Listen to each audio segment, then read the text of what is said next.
Welcome everyone to 284 News. My name is Javon Wilson. I'm Kamal Haynes. And I'm Ron Grant. And we are so thrilled and happy to be coming to you live out of the beautiful British Virgin Islands. The content continues via our website, 284media.com. In today's news, protest continues as legislators debate whether the speaker should be made to pay the legal fees. A missing Canadian snorkeler identified as 75-year-old Dennis Yuki Enomoto. An active search discontinued, but Marine Patrol to continue. We also see Road Town Wholesale launching a video competition for students territory-wide. An opposition leader, Marlon Penn, calls for premiere of his recent comparison between governor's legal bill and speaker's legal bill, says the two are like comparing apples to oranges. And we also see a U.S. dad murders daughter's boyfriend. We get to these and more stories when 284 News returns. You value traditions. Today, you value music. You value education. Family. I love you.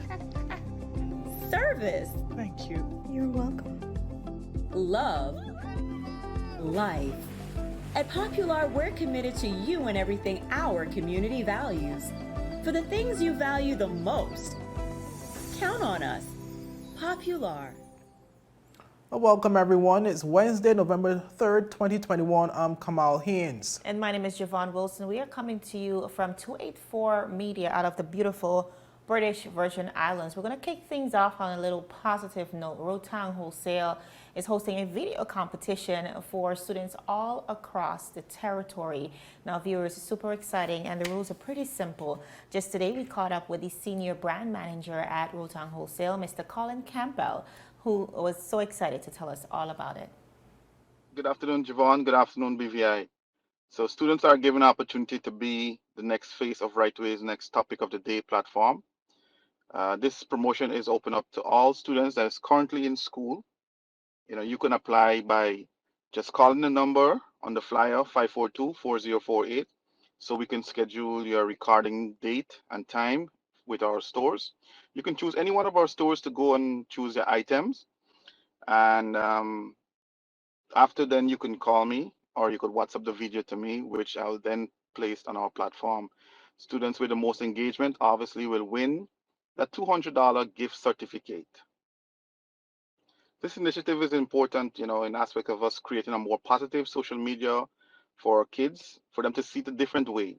Most of our kids see social media to be one thing, but I think if we use it and we can show them that they can use it in a right way, it can be impactful for their lives as well.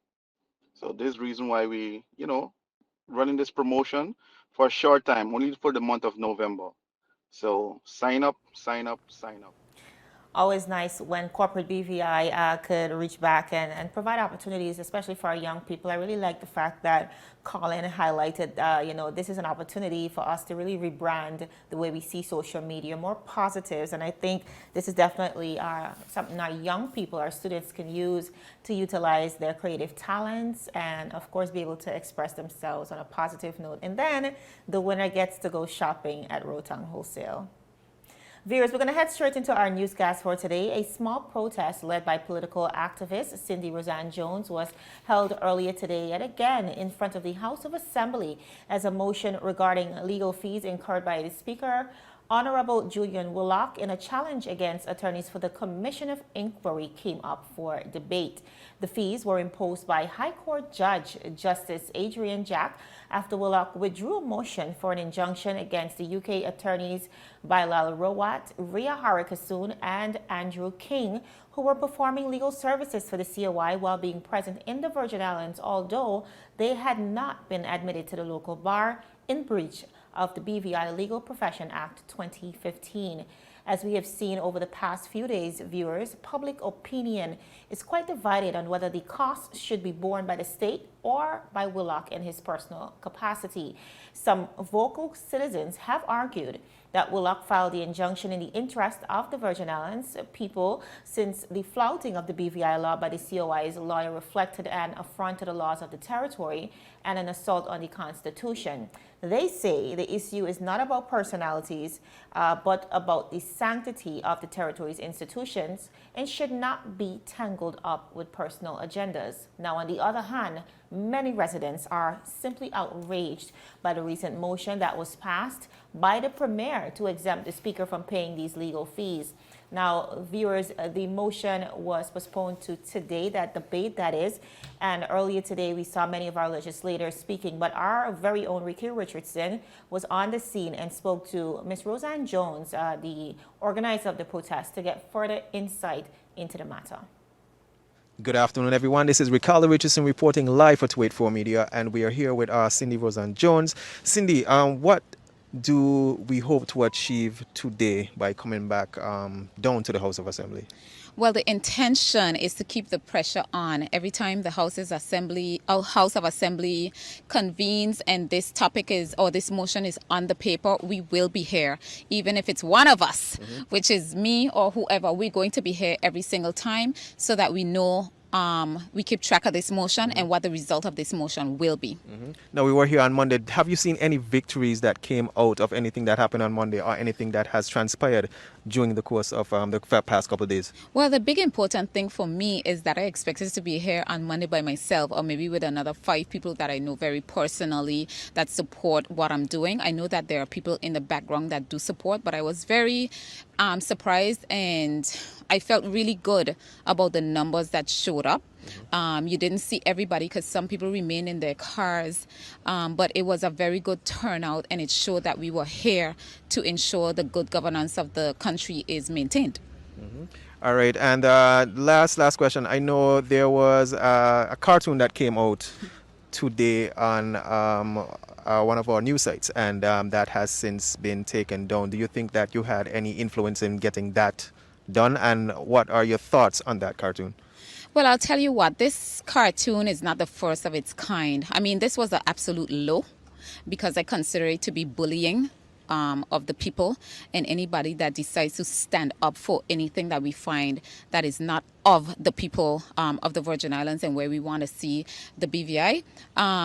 Because there are other cartoons that came out that I was very much against and I spoke out against. However, today I did speak about it, but the burden was lifted from me. The people took this initiative forward. I'm going to tell you, I did message every single member of this House of Assembly, including the Speaker of the House, and I expressed my views as to, you know, a cartoon like this surfacing. And not only did I do that, I'll say right now that I've left this matter with my attorney. All right. Thank you, Miss Cindy, and we await the outcome of today's House of Assembly, and we will be giving you more on the news. That was Miss Cindy Roseanne Jones, of course, who is at the forefront of many of the protests we have seen over the last couple of days. Kamal, I think we are at a very critical juncture in the territory, and I think legislators are beginning to realize, especially following persons really standing up and coming to the forefront, as is contrary with BVI history, that, you know, whatever decision they make regarding this and other issues going forward, public opinion will weigh in heavily on it.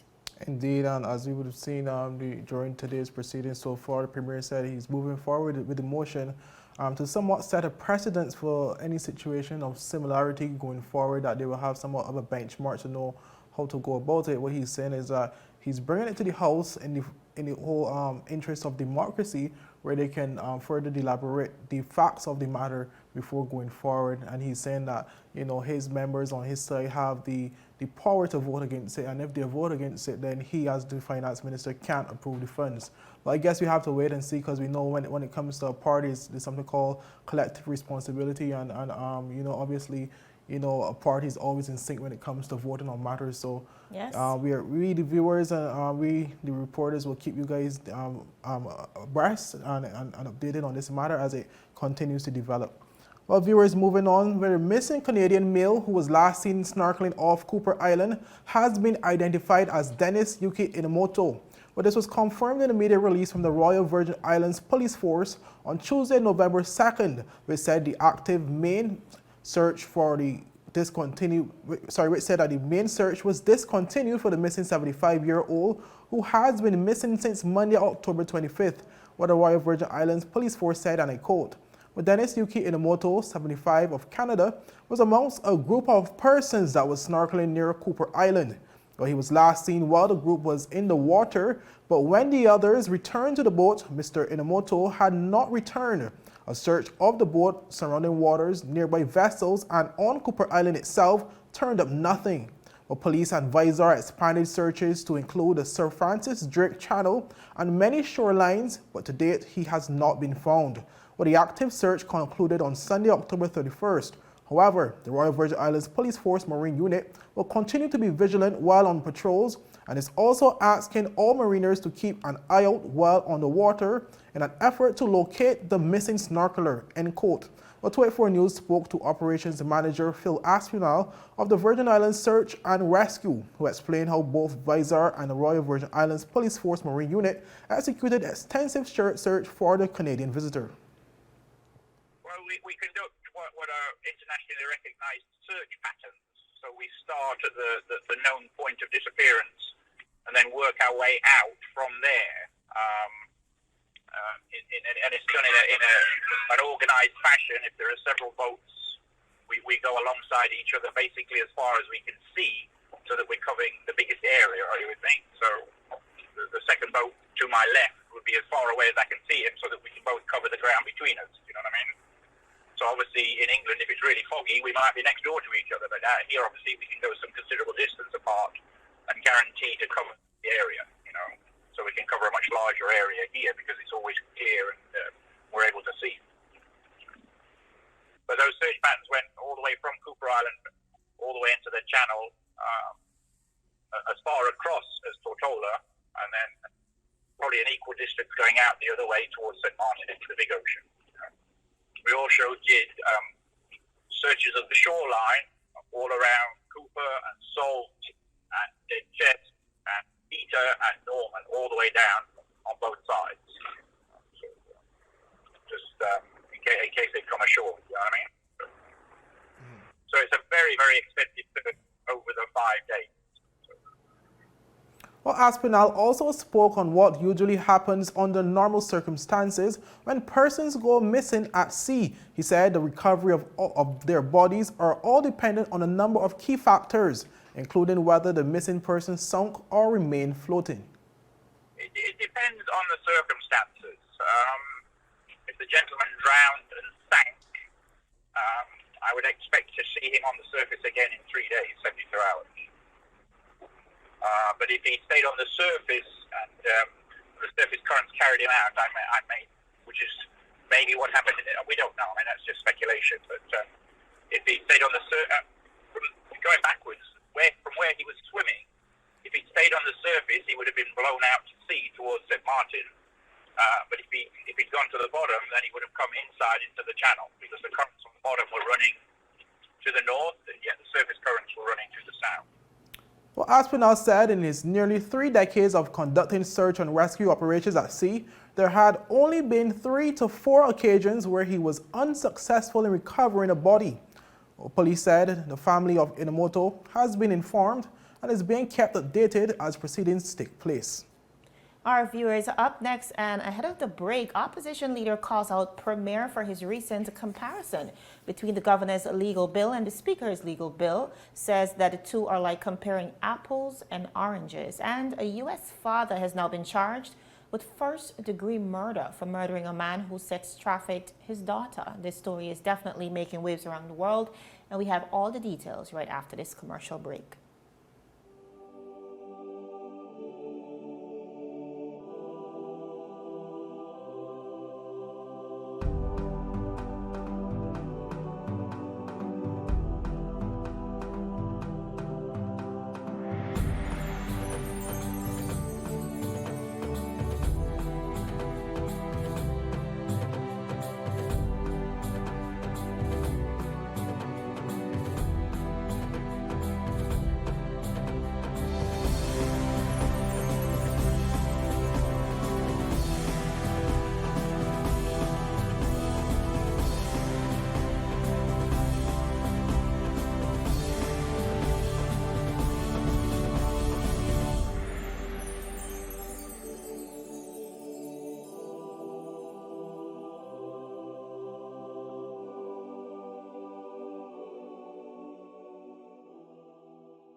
Welcome back, viewers. Well, opposition leader Marlon Penn has said that the recent comparison made by Premier Andrew Fahie between the governor's legal bill in his upcoming Commission of Inquiry hearing and the Speaker of the House of Assembly's $120,000 legal bill is a tactic being used to distract the public from the real issue. Well, Penn made that comment in a recent interview with 284 News, where he said the two cases were in no way relatable or comparable. Well, he said the act by the Premier to bring the motion despite a court ruling was a total abuse of authority and abuse of taxpayers' money. What I would say is that it's just more smoke and mirrors from the Premier, because it's like comparing apples to oranges. The Speaker of the House went to the court to carry a matter to the court that he had no authority to carry to court, and he also used a legal support that was for another purpose. For this purpose, he usurped his power. He acted outside of his scope, and he's now coming back and asking the people of this territory, and the Premier is asking the people of this territory to pay for his folly, and that should not happen. He's conflating two different things in terms of what the governor is asking, and trying to really just play smokes and mirrors and distract the public from the real issue at hand. Total abuse of power, abuse of the public purse by the Speaker, by the Premier, because he's condoning it, he's supporting it through his cabinet and his members of government. So this is a total abuse of power and just smokes and mirrors from the Premier on this issue. Well, Penn said that the VIP government is presently prioritizing the wrong things, considering all the issues the territory is presently facing. But he labeled the act by the sitting government as a mismanagement of the public purse. No, my position still stands. As I said to you before, Kamal, I do not support this motion. I believe that Premier is not within his right to do what he's trying to do with the House of Assembly. He's trying to usurp the authority of the judiciary, and he's trying to use the House of Assembly to make a decision that the House of Assembly do not have the authority to make. And the reality is, it's an abuse of power, and it's abuse of the public purse. Here it is, in a situation where the territory and limited financial resources because of COVID, because of mismanagement. We now have to scramble with the limited monies that we have to do the things that we need to do in terms of physical infrastructure. And here it is, the Premier is asking the territory, asking the people to pay over $100,000+ for a legal case, a frivolous legal case brought by the Speaker, which he had no authority to bring. Well, the opposition legislator said that he has conducted his own investigations on the matter and will be bringing his findings before the House of Assembly during today's proceedings, November 3rd. What I found will be revealed in a debate on Wednesday. My position is the same. My position will not change. I think the Premier, this is the straw that will broke. This is the last straw.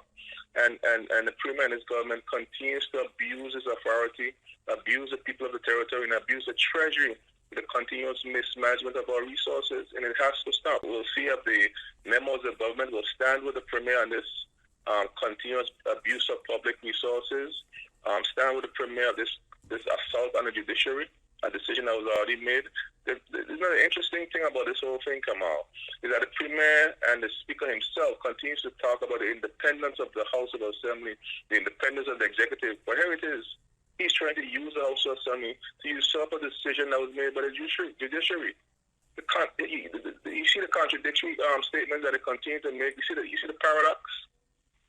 And this is a constant behavior from this government, the Speaker, and his entire administration. Well, viewers, Penn's comments were a direct response to the recent statement made by Premier Fahie in the House of Assembly. Premier Fahie said that there is a disparity in the decision to have Speaker of the House of Assembly, Julian Willock, subjected to pay his legal bill as a private citizen, when the governor, who will be represented by a legal team in an upcoming COI hearing, will have his taxpayers' bill footed by, will have his bill footed by the taxpayers. What the Premier in essence was justifying why the government is moving forward with a motion to exempt Willock from paying the more than $120,000 legal bill. Viewers, as we move on, a Washington state father was arrested for allegedly killing a man who he claimed sex trafficked his teenage daughter. Mr. John Eansman, 60, of Spokane, was charged with first-degree murder of the death of 19-year-old Andrew Sorensen, whose rotting body was found in the trunk of an abandoned vehicle on October 22nd, police in Spokane said on Monday. Now, viewers, cops said that Ain's man learned back in October 2020 that his underage daughter was sold into a Seattle area sex trafficking ring, apparently by Sorensen, her then boyfriend. He was able to rescue the girl and bring her back to Spokane, police said. A month later, the dad allegedly confronted Sorensen and abducted him, tying him up and putting him in the trunk of a car. The police officers overseeing the case said within a statement, and I quote, Eisenman subsequently assaulted the victim by hitting him in the head with a cinder block and then stabbed him repeatedly, causing his death, end of quote. Now, viewers, officers only discovered Sorensen's corpse after Spokane residents reported that an abandoned car was parked on the street that was covered in mold and emitting a foul odor. The vehicle apparently belonged to Eisenman's fiancée, Brenda Cross, the report said. Inside was a man with his ankles and hands bound, tape over his mouth, and multiple puncture marks on his clothing, according to the article. Eisenman opened the door when police tried to contact Cross, the registered owner of the 1991 green Honda Accord, and told cops the car had been stolen in 2020, the spokesman review reported. Now, viewers, Cross later reportedly explained to investigators that the couple's underage daughter had been sex trafficked by Sorensen, and she and Einstein drove to Seattle to rescue her last year. A neighbor contacted police and told them that Eisenman had admitted to killing someone and hiding their body in the trunk of a car, the article said. Eisenman admitted under questioning to confronting Sorensen just last November and killing him. According to police reports, he was arrested last Friday and held on a $1 million bond. And just yesterday, he was charged with first-degree murder. Kamal, this one is definitely rocking the airwaves across not just the United States, but this story has definitely filtered down into the region. Many persons, despite the intensity of the story and the tragedy that it is calling actually for this man to be released. And I think many persons, even celebrities, are coming to the forefront and really speaking up. And we're not exactly sure what precedents will be set in this case, but clearly we see he has already been charged with first-degree murder.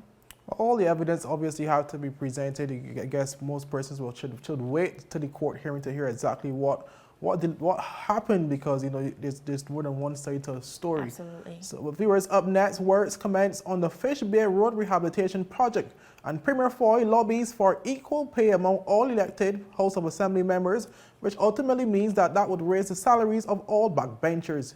We get to these stories when 284 News returns. The wait is over. Fire is here. Experience ultra-fast downloads, seamless streaming, and even more reliable connectivity on an all-new fire-blazing super-fast CCT Fiber network. CCT Fire. Bring it home and upgrade today. Viewers, welcome back to 284 News. Now, work commenced a few days ago on the Fish Bay Road Rehabilitation Project. Phase 1 consists of the building of the bypass road to allow for the continuation of traffic and to reduce traffic disruption during the execution of the project. Now, viewers, once the bypass is completed, works will commence to remove and replace the existing culvert by complete drainage works on both sides of the road, the erection of a retaining wall structure, and ending with a full road rehabilitation.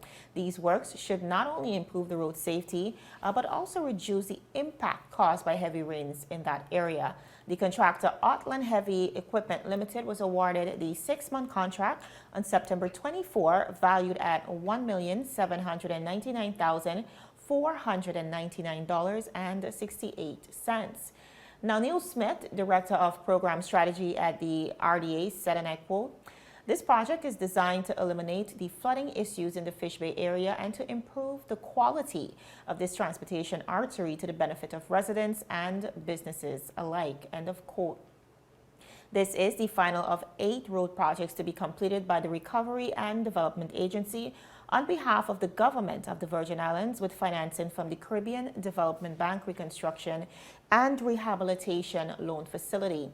6 road projects are completed with asphaltic works, namely Little Dix Hill, Hope Hill to Sabbath Hill, Great Mountain, that is the upper and lower, Ballast Bay, as well as Bob's Gas Station, lower 4th Hill. Works continue on the Long Trench Slope Stabilization and Rehabilitation project. Other priority projects currently being executed by the RDA includes the Western Ferry Terminal, Halls of Justice, the Magistrates Court, the Eslin Henry Riches Learning Center, the installation of solar facilities on identified public buildings, the Royal Virgin Islands Police Force Marine Base, the Attorney General's Chambers, and Vanderpool Administration Building in Spanish Town, Virgin Gorda. Recently completed projects includes the Brigado Flags Educational Center, the Theodore Faulkner Administration Building in Anegada. We also have the John E. George Senior MBE Administration Building in Northsong and the Flax Administration Building in Spanish Town, Virgin Gorda, in addition to several other public buildings. Now, later this week, there will be an official handover of the Zion Hill Reservoir, the final of 3 reservoirs projects to be completed by the RDA. The Recovery and Development Agency, a specialist agency, was created, as we all know, following the devastating aftermath of Hurricanes Irma and Maria to execute the Government of the Virgin Islands Recovery Plan.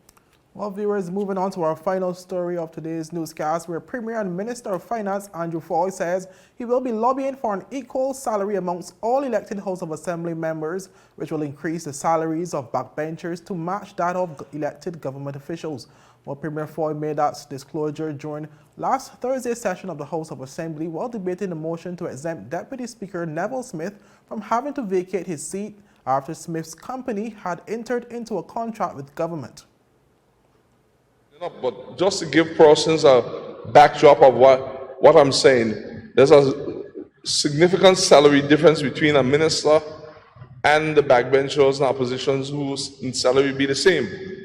And eventually, as we do the constitutional review, I will promote that the salaries be even for all legislators, so that whether you're a minister or not, the salaries are even. That's not something that we were the ones who implemented, but it's something with time or during the constitutional review and other reviews that we'll have to make sure that we do that. Well, the Premier said elected government members should still be allowed to do business with the government once it is done in a transparent and accountable manner where no rules are bent or broken.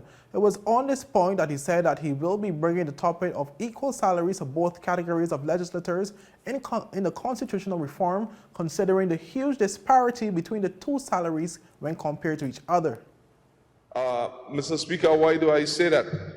The basic salary of a backbencher and opposition member is $36,000 per annum.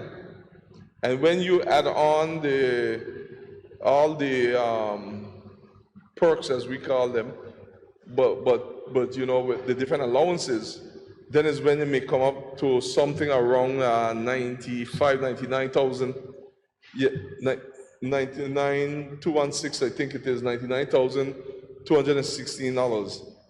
But Mr. Speaker, early on, we recognize that when you retire or you are retired by the public, before you had no access at all to your retirement, reflecting the allowances that you were receiving, only for the $36,000, and that is even below most, about say 80% of the salaries in the public service. Those are the facts, Mr. Speaker. So those are areas that lends itself for persons who have been in business for so many years getting into politics, Mr. Speaker, as long as they do not use their office to influence contracts, which is not the case here, and use their office to influence any kind of work from government, then, Mr. Speaker, once it's done in a transparent manner, the question is, do you apply, given that it's in your field, or do you let your business dwindle and have to send home your employees and shut down the business? Well, viewers, Premier Fahie said that the main thing is to make sure that transparency remains the order of the day once an elected member's business is contracted to work for the government. Well, viewers, that's all we have for today's newscast. I'm Kamal Haynes. And my name is Javon Wilson. Have a beautiful night.